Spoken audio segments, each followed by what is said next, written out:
Welcome to star 9 news. Bhadradri Kothagudem జిల్లా చండ్రుగొండ మండలం forest అధికారి చలమల శ్రీనివాసరావు విధి నిర్వహణలో ఉండగా కొత్తి కోయల చేతిలో దారుణ హత్యకు గురైన రేంజర్ చలమల శ్రీనివాసరావు స్మృతి వనాన్ని టూరిజం హబ్ గా తీర్చిదిద్దుతామని అటవీ ముఖ్య సంరక్షణ అధికారి భద్రాద్రి సర్కిల్ వరంగల్ డి భీమా నాయక్ తెలిపారు.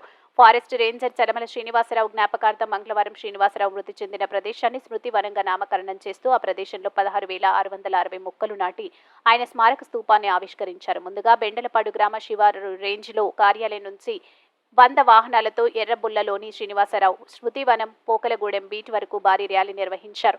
ఈ కార్యక్రమంలో అశ్వరావుపేట శాసనసభ్యులు జారే ఆదినారాయణ, అటవీ శాఖ ముఖ్య సంరక్షణ అధికారి డి భీమా నాయక్, శ్రీనివాసరావు భార్య భాగ్యలక్ష్మి, ఫారెస్ట్ సిబ్బంది తదితరులు పాల్గొన్నారు.